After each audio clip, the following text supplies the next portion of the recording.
Malaki na si Junior mga kaamigo. Oh, di ba? Kung napanood niyo yung reels natin mga kaamigo, yung dumapo siya doon sa ating pinapagawang aviary. Oh, ayan, inakyat ko na siya mga kaamigo kahapon, no. Dito na siya ngayon nakatira. Bakit? Kasi para makapag-viewing na siya mga kaamigo. Yan. At syempre, si Burukoto nasa likod natin. Ayun, no. Nandito na si Punong Ministro, astig na kalapati, topic dito ka amigo. Punong Ministro, Love TV. Yo, what's up mga kaamigo? Welcome back to Punong Ministro Love TV. So ngayong araw, mga kaamigo, ipagpapatuloy natin yung paggawa sa aviary. Kasi ilang araw na hinto ito dahil ulan po ng ulan, mga kaamigo. Yung bagyong dumaan na yon nag-cause ng ilang araw na pag-ulan dito sa ating bahay, sa ating lugar, sa Nueva Ecija. Kung kaya naman nahinto yung paggawa. So ngayon mga kaamigo, ipapollow up natin yung paggawa na yon. At syempre, may bibilin pa tayo ibang materyales. Sakto to, maaraw ang panahon ngayon mga kaamigo. Pero bago yan, no, mga kaamigo, pasyalan muna natin yung ating mga kalapate. Kasi syempre mga kaamigo, ilang araw na rin tayong hindi nakakapag-update sa ating mga kalapatid dahil nga po mga kaamigo, nagsugod kalapatids tayo. So ayan mga kaamigo ko, at dahil nga dyan, habang nag-aantay tayo ng pagsikat ng haring araw nitong mga susunod na araw, ay magagawa na sa araw na ito yung ating mga dapat gawin. Katulad ng aviary ng lovers natin mga kaamigo. Nabubunga na kahapon. Panandalian lang yung pagsikat ng haring araw kahapon pero nakagawa tayo ng bubong kahapon. At ngayon mga kamigo, magdadagdag na tayo sa ibaba kasi importante yung bubong Okay? Para makagawa tayo sa ilalim, hindi mababasa yung ating mga ilalagay. So ngayon mga kamigo, tara, samahan niyo muna ako dahil mga kamigo, yung ating mga kalapate ay nangangailangan na ng update sa inyo mga kaamigo. Let's go! Mga kaamigo, ito na yung update sa ating pinapagawang aviary, no? Kasalukuyan may ginagawa kami rito At dumating na rin yung ating hardiplex na ilalagay dito sa lugar na to. Yan, hardiplex natin yung labas para kung umulan man ng malakas, hindi masisira yung plywood na ilalagay natin dyan. Yung plywood natin ilalagay dyan, dito, sa loob mismo. Ayan, dito yung plywood, dito sa labas naman yung hardiplex. Yan, para yung loob na to, kahoy. Tapos kisame kahoy uli yung plywood, di ba? So, dito, bibili ako ng bubong dito na plastic sana pero wala dito sa lugar namin ng yung pangbubong ba, na ganito, pero plastic na clear, diretso. Wala wala akong mabili So, for the meanwhile, ganito muna ikakabit namin. Pag meron na lang ako nabili, saka natin lalagyan ng plastic dyan sa ibabaw para pag umuulan hindi mababasa yung dito natin, okay? O yan mga kamigo, baka makagawa namin itong buo na ito ngayon. Pagkatapos susunod yung screen na dito. Yan, marami tayong biniling screen mga kamigo. Ito isa. Yan, baka sakaling kumasya na yan dito paikot So we will see. O yan yung update mga kamigo sa ating pinapagawang aviary ng mga lovers natin. Actually, nandito yung mga lovers natin, nakalingon lang Ayan lang sila Tapos yung 5 kakachil doon sa taas at 5 African lovebirds. So, mabubuntis na yung iba Ayan basa na yung puwet Pangingitlog na yata ito Okay? Ayan mga kaamigo Lapit na mga itlog yun. Kaso wala silang itlogan Hindi pa tapos ito mga kaamigo Nag-uulan kasi. Sinapanood lang nila yung kanilang aviary dito. Pag natapos dito na sila sa loob dito mga kamiga. Okay? Abangan nyo yung update dito sa susunod. Kasi syempre mamaya magagawa na to. Tingnan natin, okay? Tingnan nyo, makulimlim na naman ang panahon. Kanina, mainit ito. Ngayon, makulimlim na naman Pero syempre, nailagay na nga yung ating dyan. Hindi ko alam kung anong tawag dyan sa napinturahan na yan mga kamigo. Yan. Kasi yan yung sumasangga doon sa tubig para hindi bumaba doon yung tubig sa loob. Okay? So nagawa na yan hanggang doon sa dulo na yun. Doon diretsong ganun yan. Ngayon, pwede na makagawa doon sa loob. At naglalagay nga kami ngayon ng hardiplex sa magkabilang side ng kulungan. Doon at dito. Pagkatapos mailagay yon yung flooring. Susunod yung flooring, yung wall. Lalagyan namin ng makapal na plywood para doon ilalagay yung mga pugad ng mga lovers natin. So, dito, puro screen lang muna kasi wala pa ako nakikita na yung bubong ba na plastic na clear lang. O, dito ko ilalagay sa ibabaw na to yon.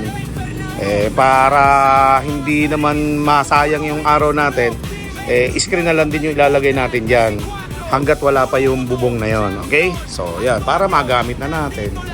Di ba mga kamigo?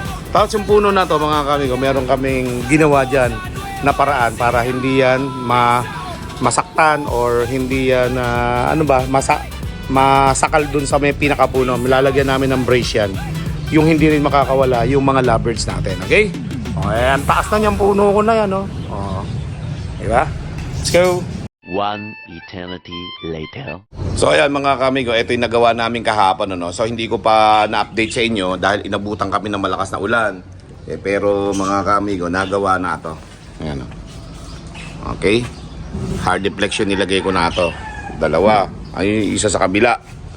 Medyo makapal din yan mga kamigo, malaki-laki din yan. At syempre, dito na kami gagawa ngayon, kisame, tsaka yun sa wall. Para matapos na itong loob. Tapos, syempre, yung flooring na, ayun, yung mga marines na makakapal. Okay? So, syempre, yung kisame nito, yung pinaka-wall nito sa loob ng hard deflex na to, plywood din. Yung marines din para maganda. Okay? So, excited na yung mga lovers natin na makulong dito. Yan, nag-aantay na sila. Pinapakilala ko na yung lugar na to para next time, hindi na sila maiilang. Okay? Mamaya gagawa dito si classmate uli Naantay-antay ko lang Medyo malaki-laki to mga kamigo para sa mga ibon natin, okay? So wala nang magawa magpagawa tayo, di ba? Pagawa tayo ng tirahan ng mga lovebirds man lang, kahit pa man lang lovebirds matanaw natin dito sa harapan, hindi lang puno, kasama na lovebirds, okay?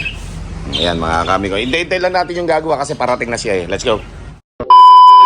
3 hours later. Okay, update mga kamigo.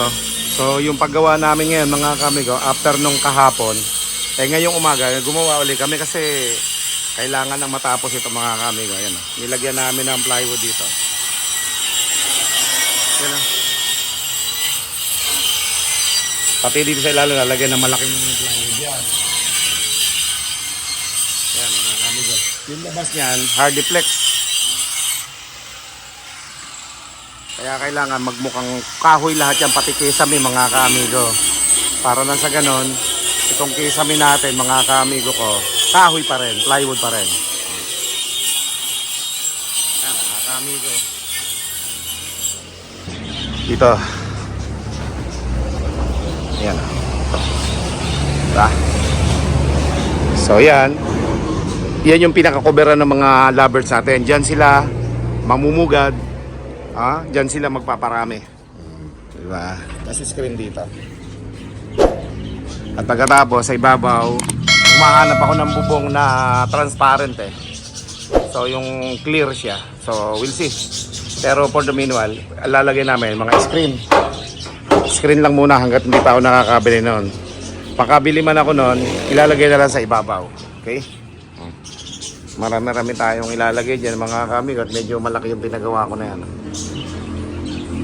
Okay. Yan yung update ngayon. Mamaya makapaglagay na kami ng mga pugad-pugad kung matatapos ni classmate dito mamaya Diba? Medyo malaki yan. Hanggang dito yan. Alright. So yan. At nainip na nga yung ating mga lovers dito. Yan maiingay na sila. Sila ang titira dyan. Pati yung mga ibon natin doon sa taas. Kung hindi sila mag-aaway-away, pagsasama-samahin na natin para isang colony na lang sila. Okay? Yan mga kamigo. Let's go! Okay mga kamigo, after ng mga ilang araw, mga kamigo, almost 1 week. Ito mga kamigo na si Junior. Malaki na si Junior mga kamigo. Di ba? Kung napanood nyo yung reels natin mga kamigo, yung dumapo siya doon sa ating pinapagawang aviary. Ayan, inakyat ko na siya mga kamigo kahapon. Dito na siya ngayon nakatira. Bakit? Kasi para makapag-viewing na siya mga kamigo. Yan. At syempre, si Burukoto nasa likod natin. Ayan Ayan, nahanap ako. Dito na si Junior. Kapatapos ko lang magpakain sa kanya mga kamigo. Breeders mix ng kalapatids. At syempre, nag-syringe din ako sa kanya ng salto. Ayun yung chick booster. Para marami siyang kinain. Okay? Ayan si Junior.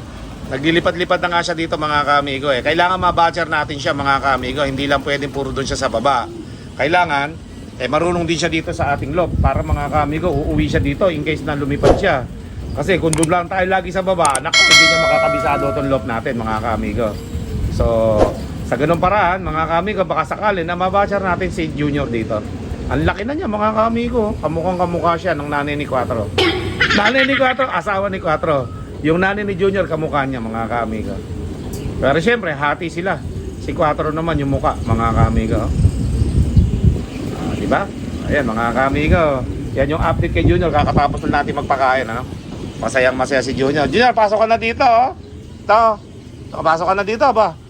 Busog na busog si Junior mga kamigo. Laki ng butya. Haba ng pakpak niyan mga kamigo. African Black Eagle yan. Yan matabang mataba si Junior. Mabatcher ka dito dapat Junior ha. Masayang masaya siya dito sa taas. Nakakalipad-lipad. At syempre mga kamigo, natatanong niya yung viewing natin dito. Yan si Junior. Junior, halika na dito. Junior. Ayun si Junior Ang laki na ni Junior mga kamigo. Black na black. Si Junior. Nyar. Nyar. Nyar. Nyar. Mabait yan mga kamigo si Junior. Nyar. Nyar. Yan mga kamigo. Junior Quattro. Dapo ka nga dyan. Dapo ka. Kung para matuto ka. Yan.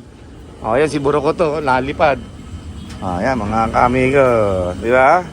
Para matuto si Junior dito. Mukhang babae pa si Junior Parang babae Parang babae si Junior. Kaya para masanay ka dyan. Hindi marunong yan For the first time nakadapo siya sa B-perks natin na stainless. So hindi pa halos lahat nalalagyan. Pati sa baba wala pa Hindi pa sinisipag si Pelon Pero sa susunod yan mga kamigo, goods na yan. Yan Mukhang babae pa si Junior Parang babae Kala ko dati lalaki. Parang babae mga kamigo si Junior. Pero Junior na pangalan natin sa kanya Mapalalaki, mapababayan si Junior. Junior na yan talaga. Sumobra sa busog. Umaapaw ang busog. Hanggang mamayang hapon na yung busog ni Junior na yan. Marami ako pinakain Okay? So yan mga kamigo, balikan natin maya maya yung pinapagawa nating aviary. At dahil nga mga kamigo, naglalagay na kami ng mga plywood. Okay? Para mapaglagyan ng mga pugad. Saka yung flooring, medyo sa last na ilalagay na yan. Yan si Junior, gusto nang bumaba Halika na. Yan na. Di marunong si Junior. Yan pasok na yan. Batcher si Junior. Let's go. Yan na, bababa na tayo. At nako yung ating balita ngayon napakainit nun. Sunod ka na sa akin doon. At tayo bababa na. Gabi na. Halika na. Dito. Yo. Halika na. Baba na tayo. At paggabi na. Yan na. Yan na. Yun naulan na Bihira. Galing mo talaga. Halika na. Dire-diretso na dun sa pugad Wala siya matapuan na kamay ko mga kamigo ko Ayan maraming salamat sa inyo lahat. Keep safe everyone. God bless all. Thank you.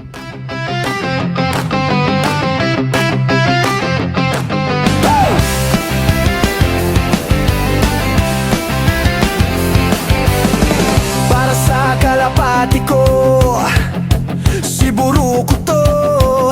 Sobrang talino. Pag lumipad sa loft, ako ang hanap niya. Punong ministro, loft TV at Buroko to laging mag